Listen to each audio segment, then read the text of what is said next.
La ciudad de la que hablo ofrece esta curiosa paradoja. Tiene un núcleo, pero ese núcleo está vacío. Toda la ciudad gira en torno a un lugar a la vez prohibido e indiferente.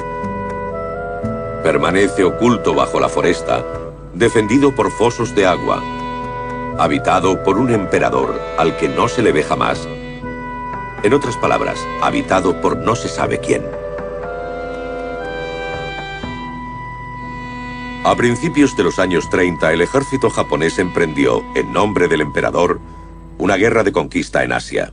Desde entonces, el Japón derrotado analiza su historia y ha tenido que afrontar su pasado militarista. ¿Cómo ha estado vinculado el emperador a la historia del Japón de la posguerra? ¿A qué fantasmas del pasado se enfrentan los japoneses hoy en día?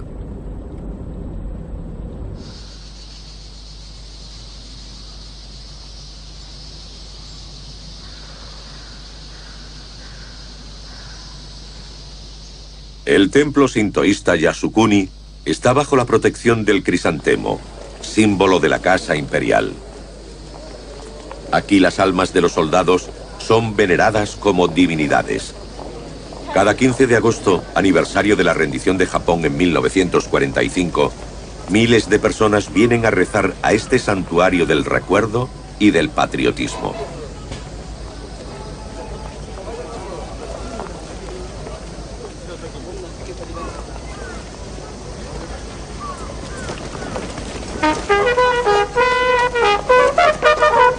Después de la derrota, Japón adoptó una constitución democrática y renunció a la guerra.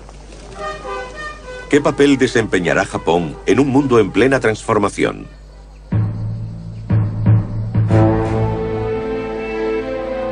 Japón, el emperador y el ejército.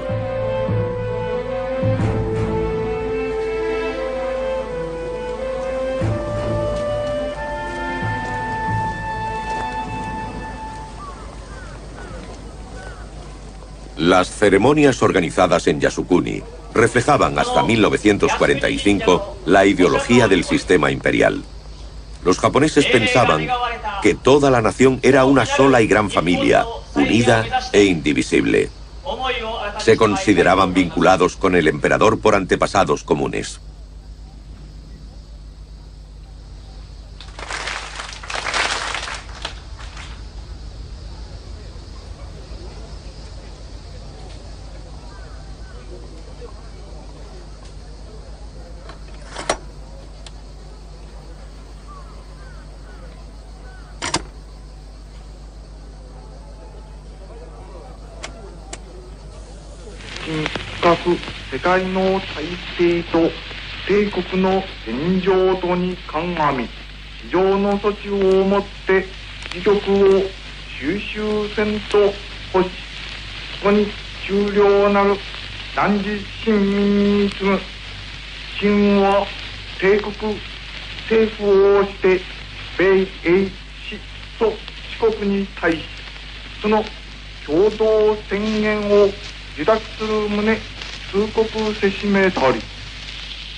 El 15 de agosto de 1945, la radio emite la declaración del fin de la guerra del emperador Hirohito.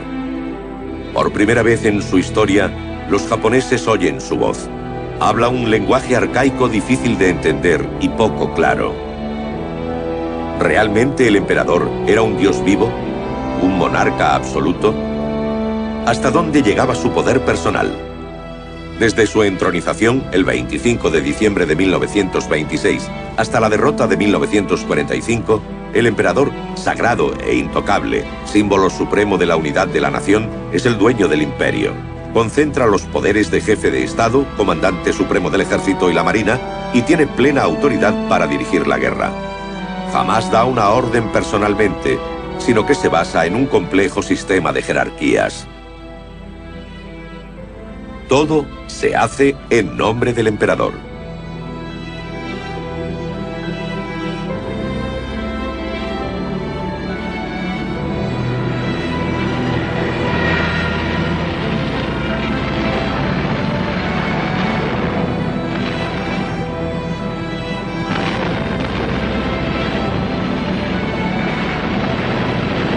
Las escuadrillas de ataque especial más conocidas bajo el nombre de kamikazes son un ejemplo de obediencia absoluta y sacrificio por el emperador. Estudiantes movilizados a finales de 1944 se unen a los grupos de pilotos suicidas y hombres torpedo.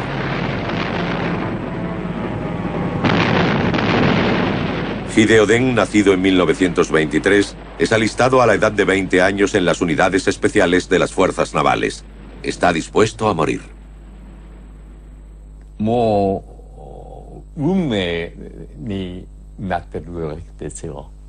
Nos dijeron que ese era el destino. Ir a la guerra significaba ir a la muerte. Y al mismo tiempo era un honor.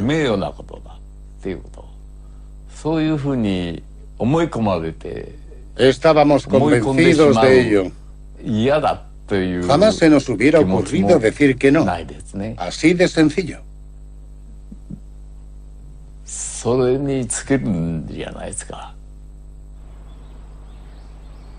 Después del bombardeo de Tokio en marzo de 1945 y la toma de la isla de Okinawa por los estadounidenses, Japón sabía que ya no podía ganar la guerra.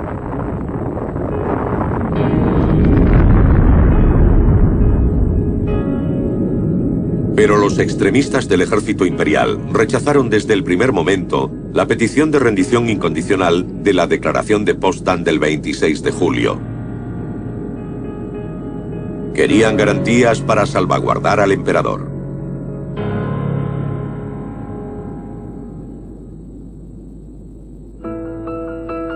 Dos edictos del emperador decretan la disolución del ejército y ordenan al ejército de tierra y a la marina el cese de los combates. Los soldados deponen las armas de inmediato, con calma y disciplina. Los aliados quedan sorprendidos por la eficacia de la palabra del emperador y por la ausencia de movimientos de sublevación. El desarme de las tropas japonesas en territorio extranjero, en los países ocupados del sudeste asiático, se desarrolla incluso mejor que por la fuerza, escasos de víveres y de munición. Están dispuestos a aceptar el cese de la lucha en nombre del emperador, de la misma manera que habían partido hacia la muerte en su nombre.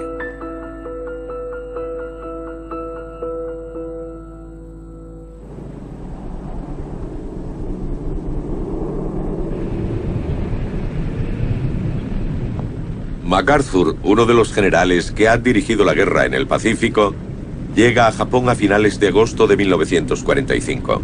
Es nombrado comandante en jefe de las fuerzas aliadas. Su misión está determinada por la Declaración de Potsdam: ocupar Japón, desarmarlo, juzgar a los criminales de guerra y poner en marcha la democratización y reconstrucción pacífica del país.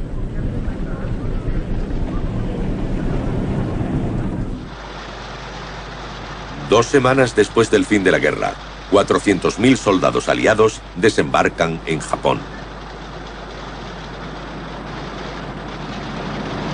¿Cómo vivieron los civiles japoneses la llegada de las fuerzas de ocupación después de años de propaganda nacionalista y de reclutamiento?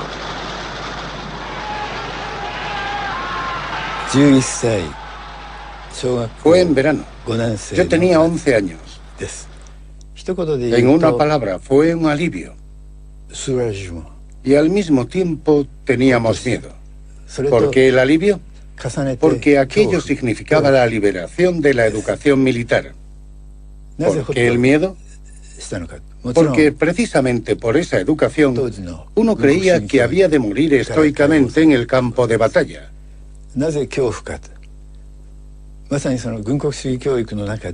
Se decía que si Japón era derrotado por los aliados, los jóvenes serían encadenados, metidos en un barco y arrojados al mar.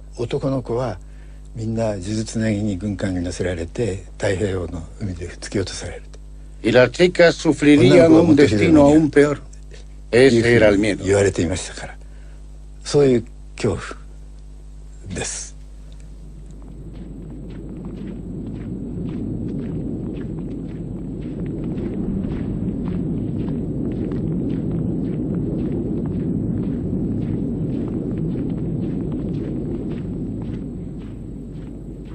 Our job in Japan. Our problems in the brain inside of the Japanese head. There are 70 million of these in Japan. Physically no different than any other brains in the world. Actually all made of exactly the same stuff as ours. These brains, like our brains, can do good things or bad things, all depending on the kind of ideas that are put inside.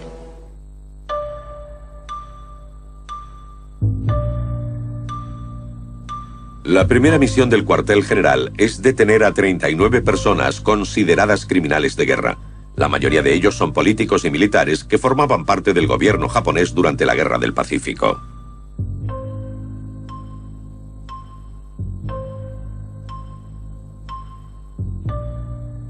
El general Toyo, primer ministro en el momento de Pearl Harbor, intenta suicidarse.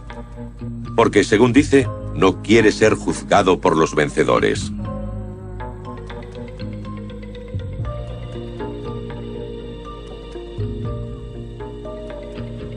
Entre los aliados se alzan voces para encausar al emperador. El miedo se instala en Palacio. Las negociaciones se desarrollan en secreto para intentar salvar la institución imperial. El cerco se estrecha en torno a la persona del emperador.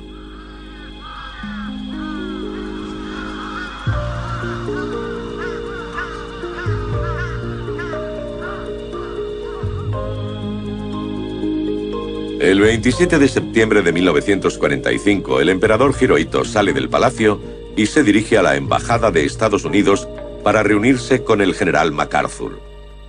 Es un momento crucial. El destino del emperador, el futuro de Japón y el propio destino del general dependen de esta reunión.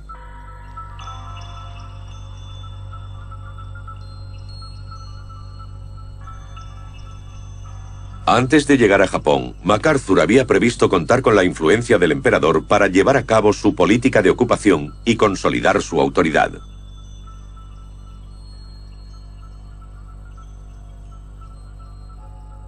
Había comprobado la rápida desmovilización de las tropas japonesas. ¿Hirohito no podría desempeñar un papel para garantizar el buen desarrollo de la ocupación del país?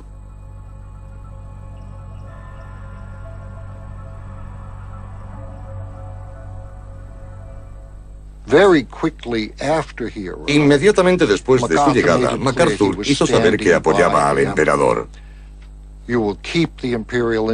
Usted mantendrá la institución imperial y yo, el general MacArthur, estaré al lado del emperador Hirohito. Tanto es así, que se convierte en una imagen que todos los japoneses pueden ver gracias a esta famosa fotografía tomada a principios de la ocupación, en septiembre de 1945, cuando el emperador llegó al cuartel general de MacArthur. MacArthur no va a ver al emperador. Es el emperador el que va a su cuartel general y allí se colocan uno junto al otro. Lo que esto va a significar es que MacArthur dice, «Ven, estoy con usted». Pero MacArthur es más alto, de más edad, está más relajado. El emperador está rígido. Es evidente quién tiene el dominio. Al final de la entrevista entre el general y el emperador, el alivio es palpable. Se necesitan el uno al otro para llevar a cabo sus proyectos. Se ha dado un primer paso para mantener al emperador.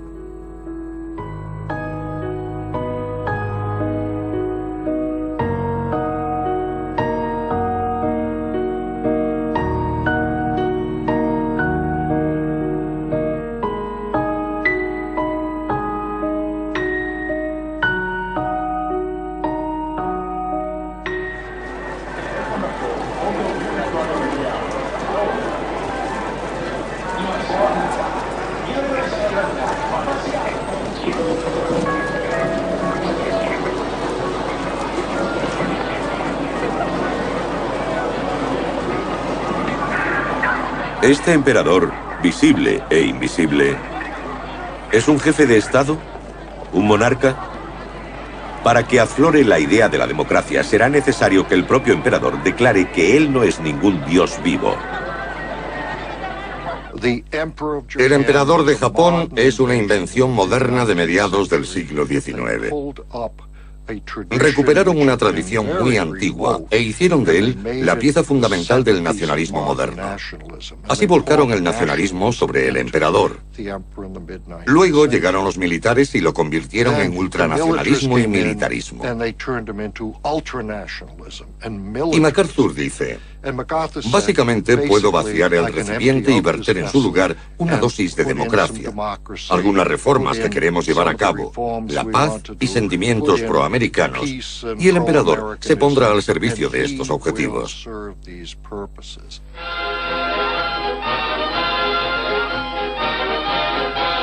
For the first time in the recorded history of Japan, an emperor meets his people on common ground. Inspecting war-blasted Yokohama, Hirohito mingles with workmen and gets a first-hand impression of life in post-war Japan.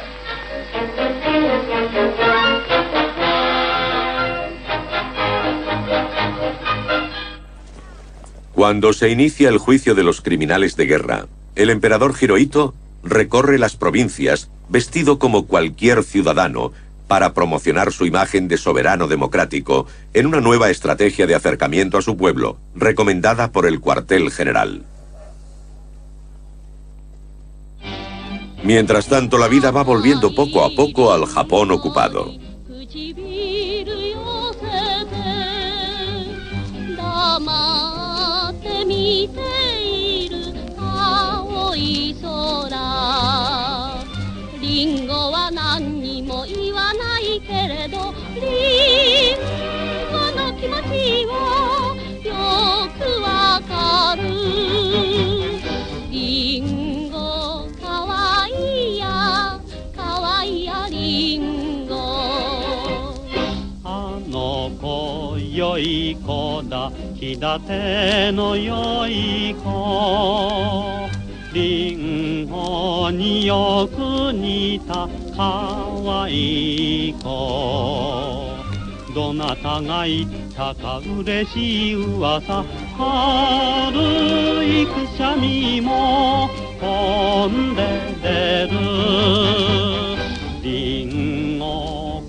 A principios de 1946, MacArthur acelera sus reformas. Se llevan a cabo las purgas en el ejército y la administración, y se decide la creación del Tribunal de Tokio para juzgar a los criminales de guerra.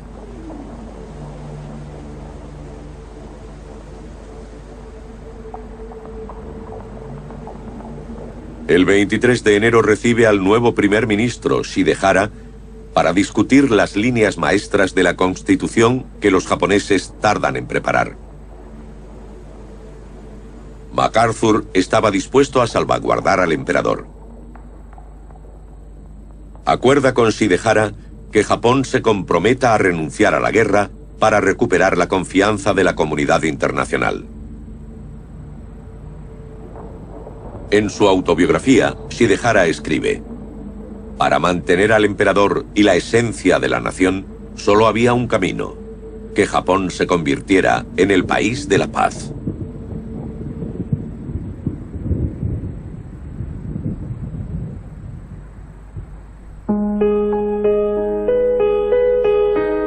Jade Gordon pasó su adolescencia en Japón, por lo que habla su lengua. Contratada como secretaria intérprete por el cuartel general, participa en la redacción de la nueva Constitución de Japón, encomendada a un grupo de militares estadounidenses bajo la dirección del general Whitney.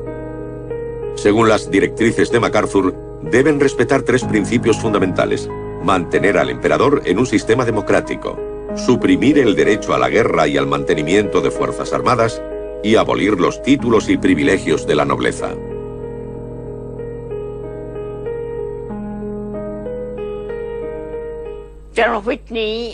El general Whitney lo presentó de este modo.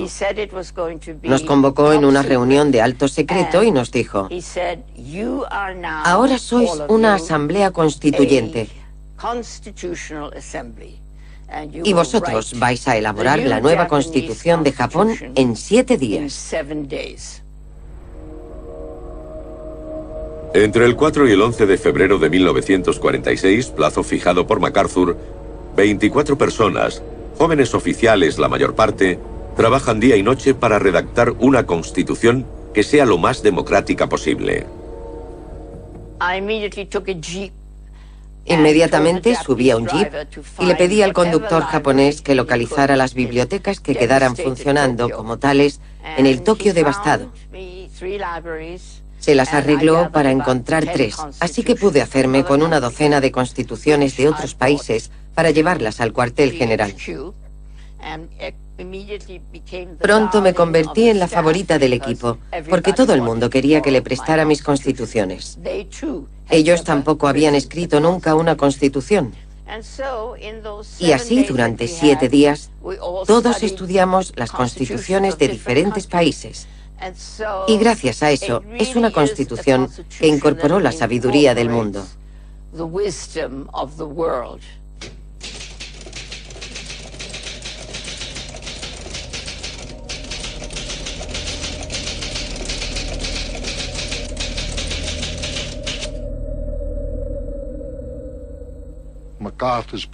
La gente de MacArthur dijo: os damos un emperador, mantenéis vuestro emperador, conserváis a Hirohito despojado de todo su poder. A cambio, debéis aceptar el artículo 9 y sus derechos. Eso preservará el trono y también permitirá grandes reformas. Fue un momento político, una operación política muy interesante.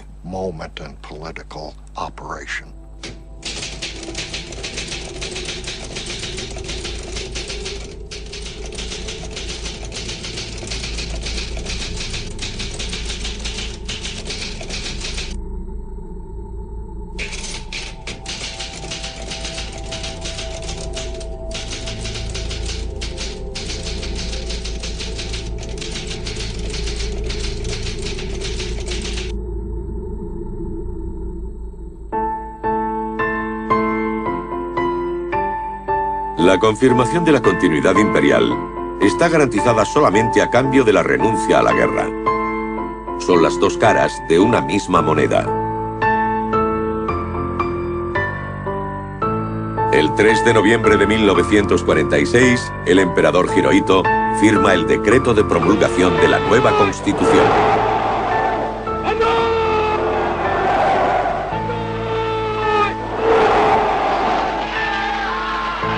La institución imperial está salvada.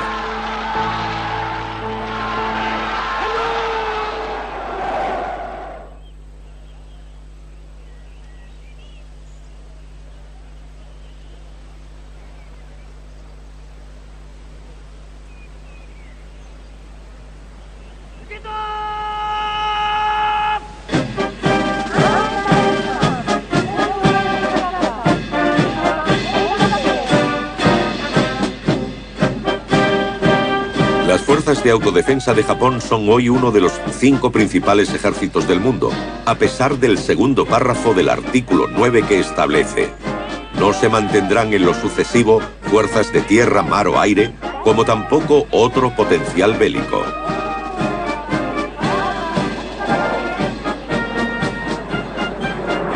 Esta ambigüedad flagrante en la interpretación del artículo 9 supone un problema para la conciencia democrática del Japón de la posguerra. El Tribunal Militar Internacional para el Extremo Oriente, conocido como el Tribunal de Tokio, da comienzo el 3 de mayo de 1946. Es un acontecimiento político para los vencedores que ponen así punto final a la guerra. 28 personas acusadas de ser responsables de la dirección de la guerra son juzgadas en nombre de la civilización por crímenes contra la paz mundial. La atención de los observadores internacionales se centra en una cuestión: la inculpación de la figura del emperador por su papel durante la guerra. You are suggesting that you hoped that Tojo would change his views if the emperor indicated he so desired. Is that a fair... En su respuesta, el secretario general de Palacio, Koichi Kido, trata de exculpar al emperador de cualquier responsabilidad directa.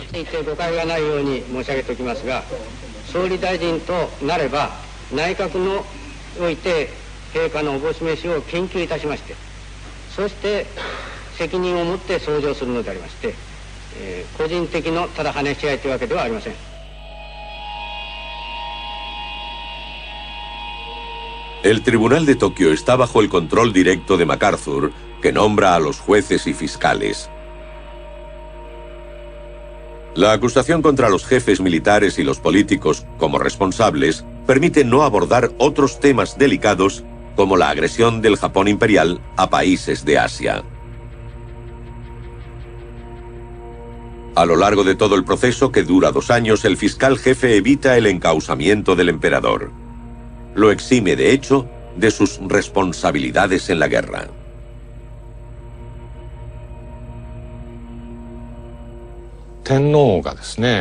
El emperador no fue acusado.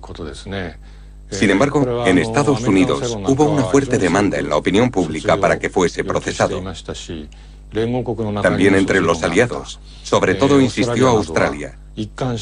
Pero todas esas peticiones fueron sofocadas por la política de Estados Unidos y el emperador quedó exculpado por completo. No solo no fue juzgado, ni siquiera fue investigado ni citado como testigo. Es una de las razones por las que la conciencia de la responsabilidad del emperador ha desaparecido para los ciudadanos japoneses.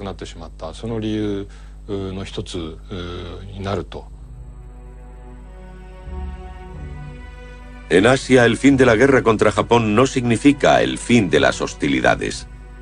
A las guerras de liberación de los países asiáticos contra los colonizadores occidentales se añaden los conflictos ideológicos.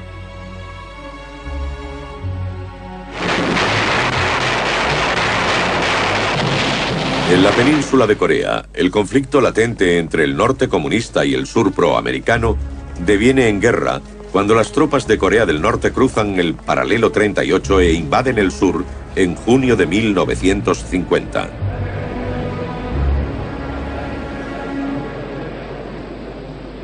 El Consejo de Seguridad de las Naciones Unidas vota a favor de un retorno al statu quo en el paralelo 38. El 8 de julio de 1950, el presidente Truman nombra comandante en jefe de las operaciones militares en Corea a MacArthur. Acude para coordinar sobre el terreno a las tropas aliadas en su lucha contra la amenaza comunista.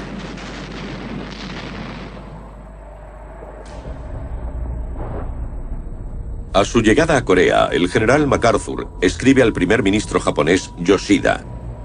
Le pide sustituir a las tropas de ocupación estadounidenses trasladadas al frente de la guerra de Corea. Autorizó a su gobierno a tomar las medidas necesarias para la creación de una fuerza de policía nacional de reserva de 75.000 hombres y a incrementar las fuerzas de seguridad marítima en 8.000 hombres.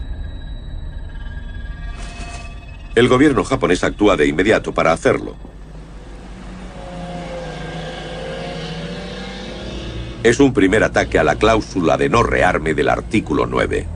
Esto dará lugar en 1953 a la creación de las fuerzas de autodefensa, organizadas según el modelo y bajo la dirección del ejército estadounidense.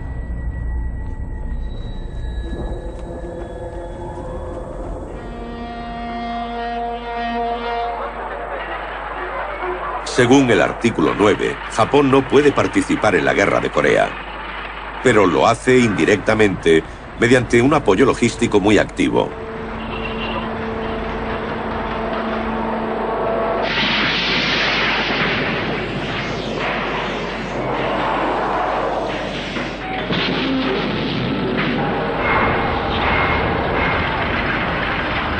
Esta política de seguidismo beneficia a la economía japonesa. Gracias a la guerra en el país vecino, se rehace el potencial industrial, el país se recupera y se reconstruye.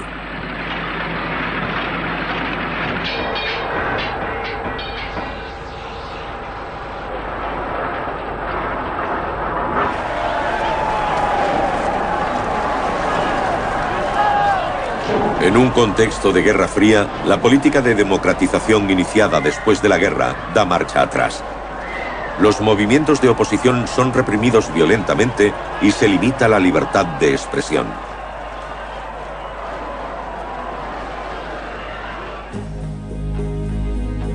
Durante 6 años, el general MacArthur continúa dirigiendo la política de ocupación de Japón. También tiene en cuenta la opinión del emperador, con el que se reunirá 11 veces. Militar hasta el alma, MacArthur se considera predestinado a la misión de pacificar Asia mediante la guerra. Para conseguirlo está dispuesto a utilizar importantes recursos contra China. Su acción provoca la cólera del presidente Truman. I believe that we must try to limit the war to Korea and to prevent a third world war. A number of events have made it evident that General MacArthur did not agree with that policy. I have therefore considered it essential to relieve General MacArthur, but the cause of world peace is much more important than any individual.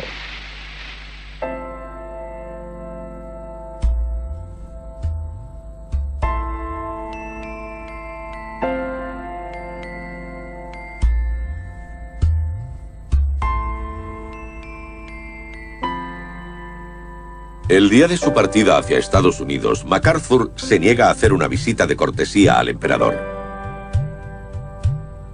Este, por su parte, declina la oferta que se le había hecho para ir a saludar al general cesado en el aeropuerto.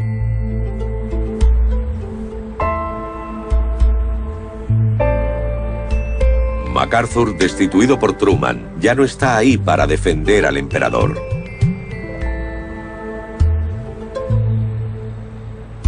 ¿Cómo se seguirá garantizando la estabilidad de las instituciones? Ante la amenaza comunista, ¿quién podrá garantizar la seguridad de Japón?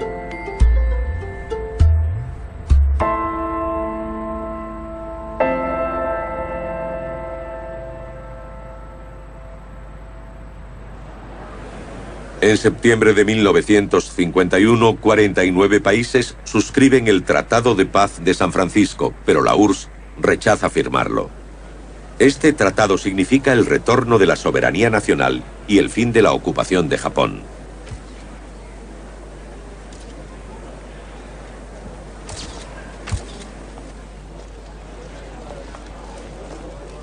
Pero esa misma tarde, Japón y Estados Unidos firman un tratado de seguridad. Permite a los norteamericanos instalar bases militares en territorio japonés para asegurar su defensa.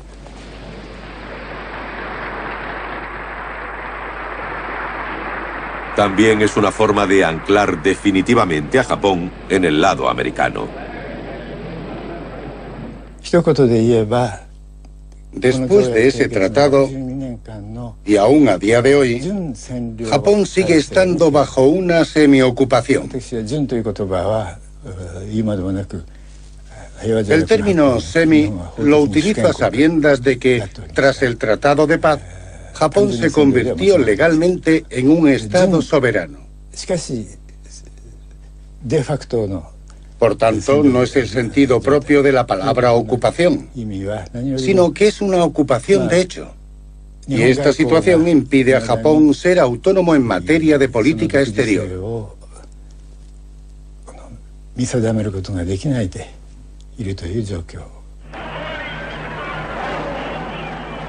El Tratado de Seguridad se transforma en Tratado de Defensa Mutua en 1960.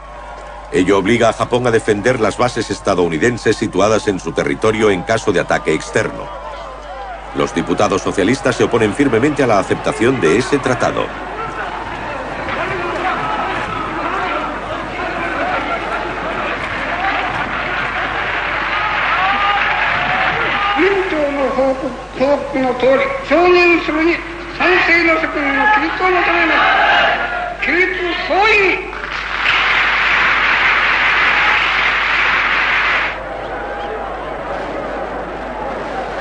La oposición a este nuevo tratado es un punto culminante del movimiento democrático y popular del Japón de la posguerra, pero los manifestantes se oponen a la decisión del gobierno.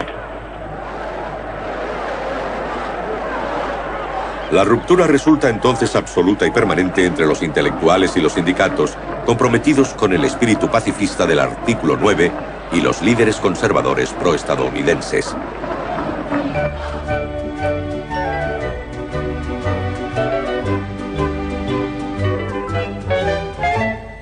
Konnichiwa, Aka-chan. あなたの笑顔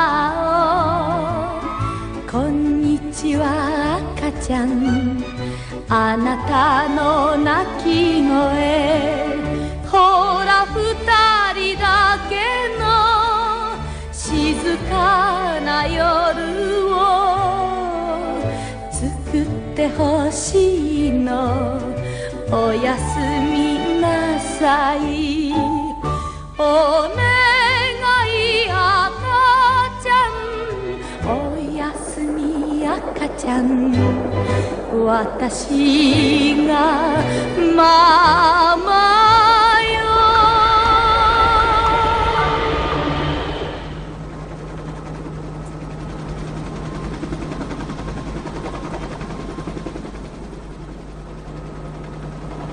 El 25 de noviembre de 1970, soldados se congregan ante el Departamento de Defensa. El brillante escritor Yukio Mishima, exaltado y nacionalista militante, entra por la fuerza en el edificio con sus hombres y toma como rehén al comandante en jefe de las fuerzas de autodefensa. Desde lo alto del edificio que acogió al Tribunal de Tokio, Mishima arenga a la multitud.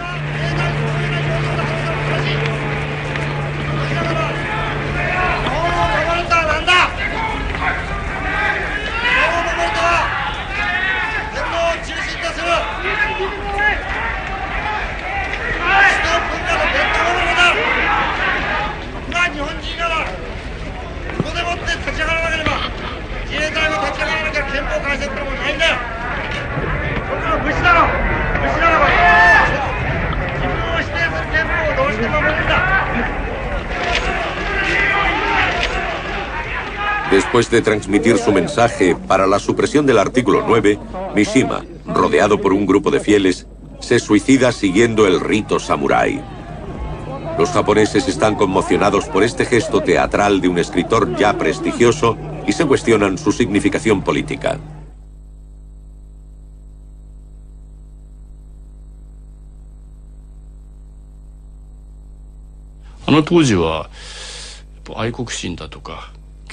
En aquella época, muy poca gente hablaba de patriotismo, de la reforma de la Constitución, de la cuestión del emperador.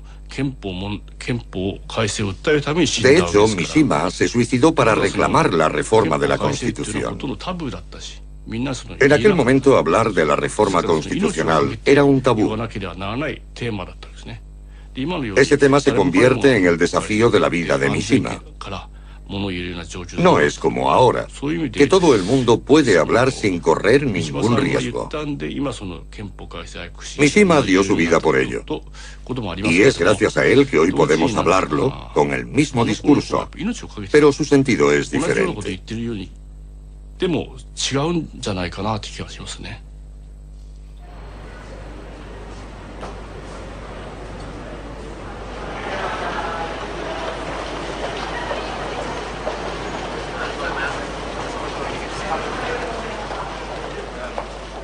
Casi 40 años después del gesto de Mishima, la cuestión de la abolición del artículo 9 sigue estando de actualidad.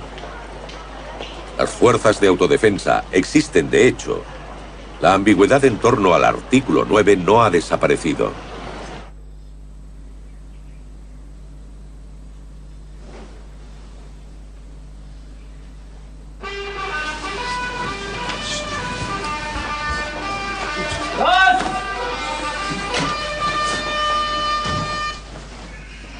La Escuela Superior de Oficiales de las Fuerzas de Autodefensa en Yokosuka tiene alrededor de 2000 alumnos.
Cuando empecé a cuestionarme qué camino debía seguir, estaba el problema de Corea del Norte y los ataques terroristas del 11 de septiembre.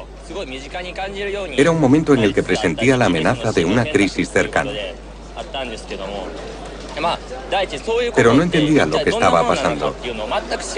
Y como quería comprenderlo y estudiarlo, decidí ingresar.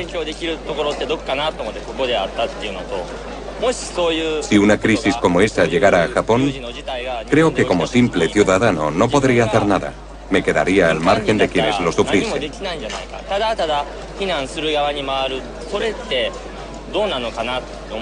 Quería tener la fuerza para reaccionar en caso de amenaza. Por eso elegí esta escuela.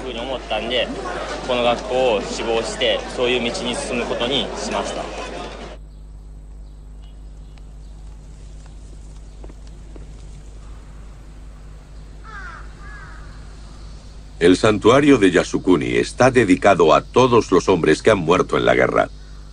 Casi la totalidad de los 2.460.000 nombres inscritos en los tablones del templo son de los soldados que murieron entre 1930 y 1945 durante las guerras libradas en Asia y en el Pacífico.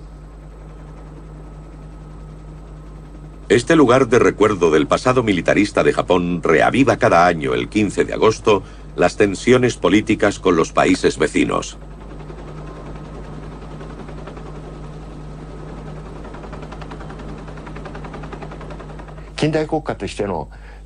El gobierno japonés de 1868 quiso erigir un lugar dedicado a todos aquellos que se habían sacrificado por la construcción del Estado y que ese lugar fuese reconocible por los occidentales.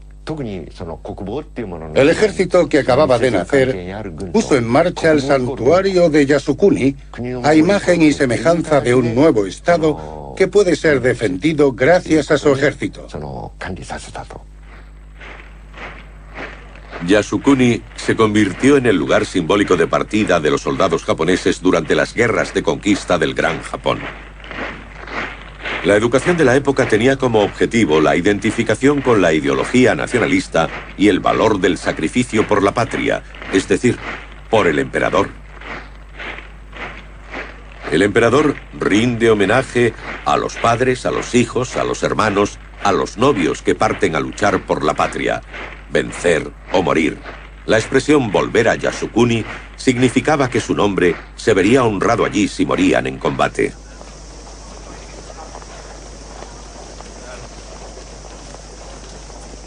Por iniciativa de los responsables de Yasukuni, los nombres de los criminales de guerra fueron añadidos a la lista de los soldados venerados en el santuario.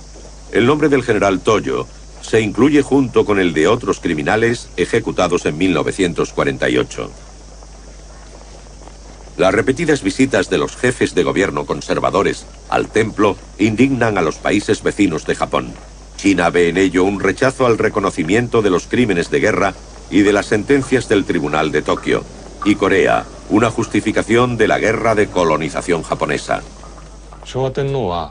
En 1978, el emperador estaba contrariado porque los nombres de 14 criminales de guerra ejecutados o muertos en prisión fueron inscritos en Yasukuni para ser honrados. Desde entonces el emperador no ha vuelto a visitar Yasukuni. La última vez fue en 1975. ¿Y por qué hace esto? Porque el emperador pensaba que la estructura del Japón de la posguerra se construyó sobre el Tribunal de Tokio, que salvó a la institución imperial.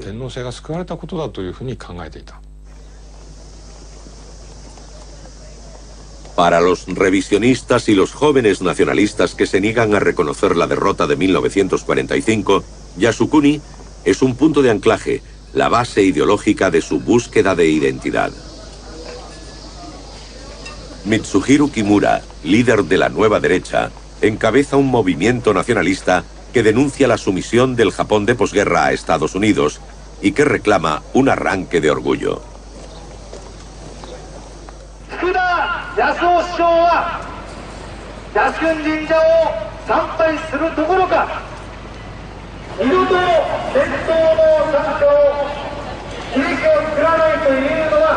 Ante la estación de Shinjuku en Tokio, Kimura critica la ausencia del jefe del gobierno en las ceremonias de Yasukuni. Virulentos discursos, sin embargo, apenas son escuchados.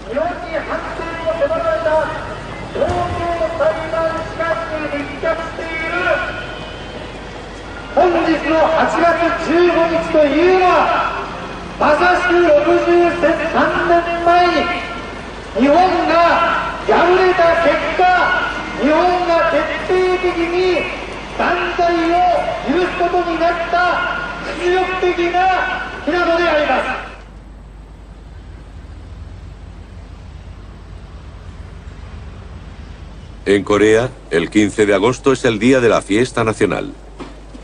Corea, colonizada por Japón desde 1910, recuperó su independencia el 15 de agosto de 1945. Durante la guerra, el ejército imperial perpetró allí crímenes cuyo recuerdo fue acallado.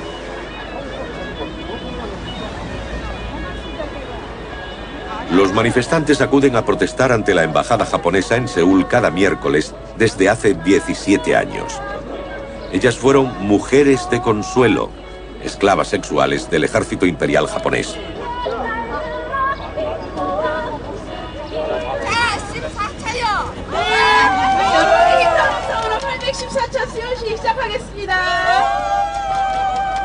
일본 정부는 국제기구의 권고대로 일본군이 안보 피해자에게 공식 사죄하고 법적 배상하라!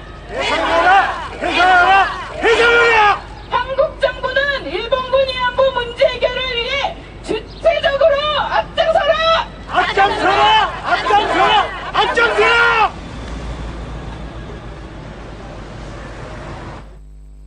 En 1991, una coreana se atrevía por primera vez a confesar y contar su experiencia de mujer de consuelo para los soldados japoneses. La señora Kim surgió como un fantasma de la guerra y mostró el aspecto japonés ignorado por la historia.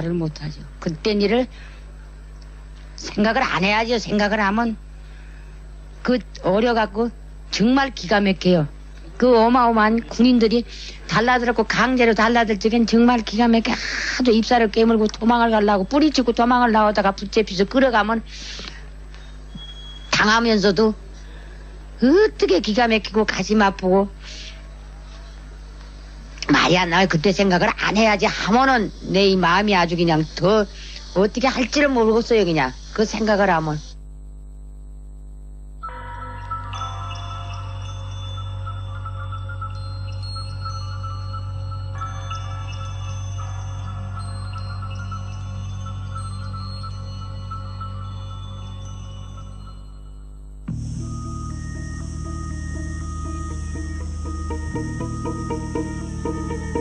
A principios de ese año, 1991, al final de la Guerra Fría, Japón no había resuelto todavía el problema del recuerdo de la guerra.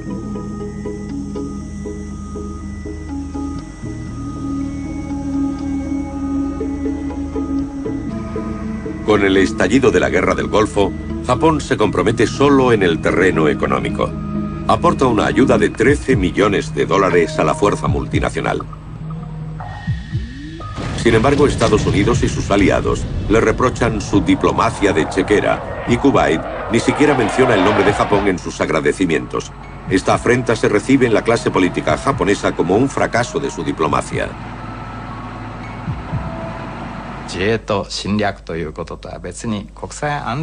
Desde la Guerra del Golfo, el gobierno tomó conciencia de que existía otro tipo de guerra destinada a la protección de la seguridad internacional, que Japón debía apoyar. En el artículo 9 no se dice nada al respecto.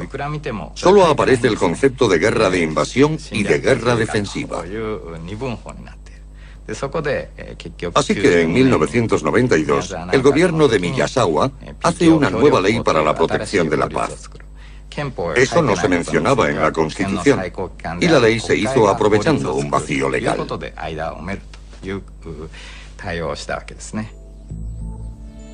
Gracias a esta ley, que autoriza a participar en el mantenimiento de la paz en un país extranjero, las fuerzas de autodefensa pudieron incorporarse a los cascos azules de la ONU. Actúan respetando el marco del artículo 9, es decir, intervienen en operaciones de ayuda a la población. Esto excluye todo uso de las armas.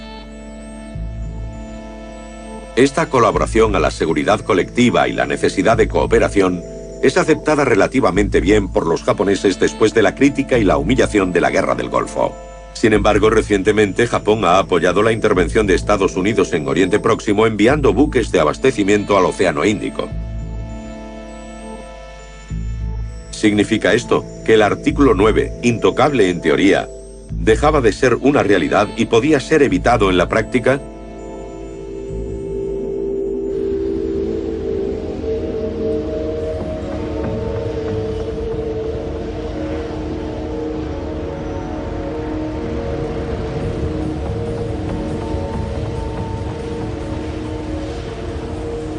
¿Los jóvenes japoneses de hoy son conscientes de la ambigüedad y las dificultades asociadas al artículo 9?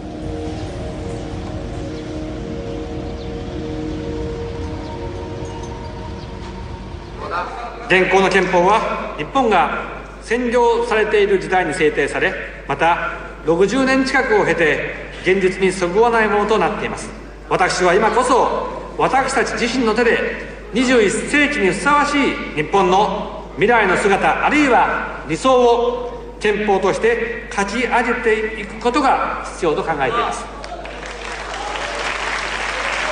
Tras esta declaración, la mayoría de los parlamentarios conservadores favorables a la modificación o incluso a la supresión del artículo 9 votaron en la primavera de 2007 una ley que permite revisar la Constitución en un plazo de 3 años tras un referéndum popular.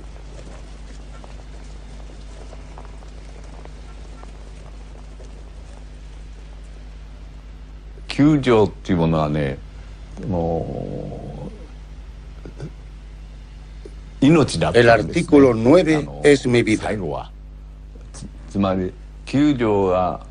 Es decir, defender el artículo 9 es defender vida. Así que si se modifica el artículo 9, será como quitarme la vida.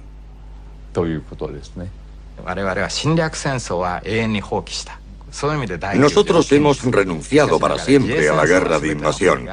En ese sentido, respetamos el artículo 9. Pero como todos los países, tenemos el derecho a defendernos. Un gobierno que no defiende a la nación no existe.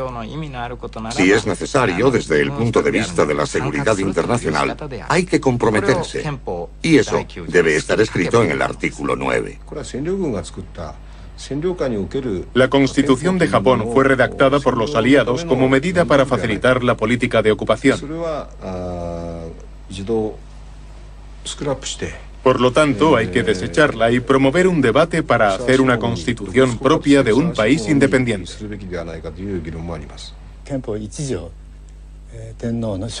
El artículo 1 de la Constitución simboliza al emperador.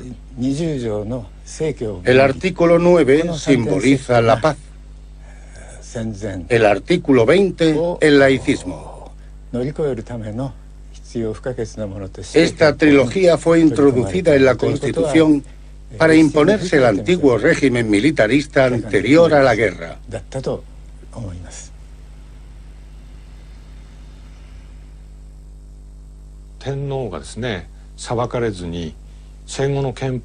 El emperador no fue acusado y se mantuvo como un símbolo de la constitución de la posguerra.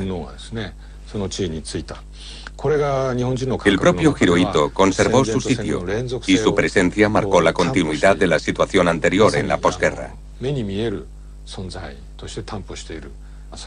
El hecho de que la figura que tiene más responsabilidad no la haya asumido inevitablemente ha repercutido en la nación y en el concepto de sentido de la responsabilidad que puedan tener los japoneses.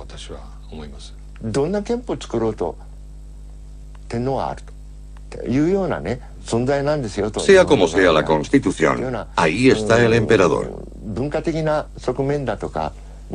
Está presente en la historia, en la cultura. Todo está relacionado. Especialmente en las fiestas tradicionales que celebran cotidianamente los japoneses. Aunque no esté escrito, el emperador está ahí. Eso significa que los japoneses también están ahí. Esa es mi sensación.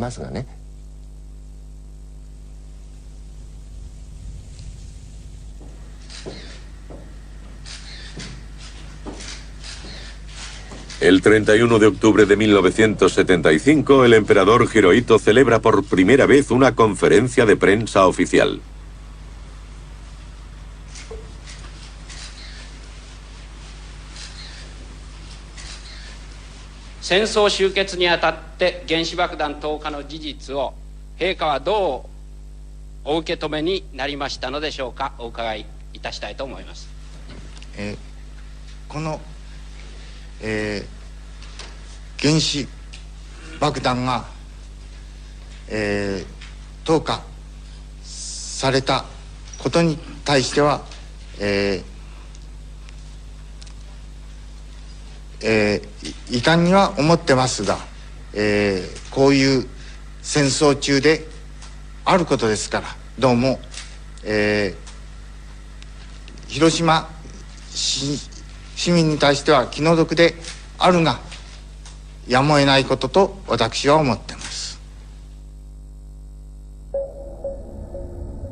El emperador Hirohito, nacido a comienzos del siglo, murió el 7 de enero de 1989, el año de la caída del muro de Berlín.